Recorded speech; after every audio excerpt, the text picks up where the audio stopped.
நீங்க Amazonல ப்ராடக்ட் செல் பண்ணிட்டே இருப்பீங்க. அட்வர்டைஸ்மென்ட் ரன் பண்ணிட்டு இருக்கீங்க. அட்வர்டைஸ்மென்ட் வந்து பார்த்தீங்கன்னா, ஒரு மாசத்துக்கு ரூ. 10,000 மேல ரன் பண்ணிட்டு இருப்பீங்க. ஆனா வந்து பார்த்தீங்கன்னா, அந்த ரூ. 10,000 வந்து உங்களுக்கு வந்து ஹெல்ப்ஃபுல்லா வந்து இருந்திருக்குமா?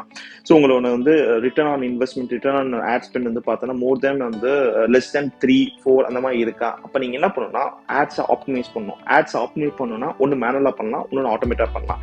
மேனுவலா பண்ணும்போது உங்களுக்கு வந்து பார்த்தோம்னா, உங்களுக்கு வந்து நெறைய வந்து டே டு டே திங்ஸ் வந்து பண்ணிட்டே இருக்கிற மாரி இருக்கும். அதே நீங்க வந்து அந்த டே டு டே திங்ஸ் வந்து ஆட்டோமேட் பண்ணிட்டீங்கன்னா, உங்களுக்கு எல்லாமே ஆப்டிமைஸ் ஆகும். ஃபார் எக்ஸாம்பிள் நீங்க வந்து ₹1000 ஆட் ரன் பண்றீங்கன்னா, உங்களுக்கு வந்து பார்த்தோம்னா, மத்த டூல்ஸ்ல வந்து பார்த்தா எக்கச்சக்கமான சார்ஜஸ் வந்து வந்து பே பண்ணணும் மாரி இருக்கும் ஆட்டோமேஷனுக்கு. பட் இந்த டூல் வந்து பார்த்தோம்னா, உங்களுக்கு வந்து நீங்க எவ்வளோ ஸ்பெண்ட் பண்றீங்களோ, அதுல 2.9% மட்டும் ஸ்பெண்ட் பண்ணா மட்டும் போதும்.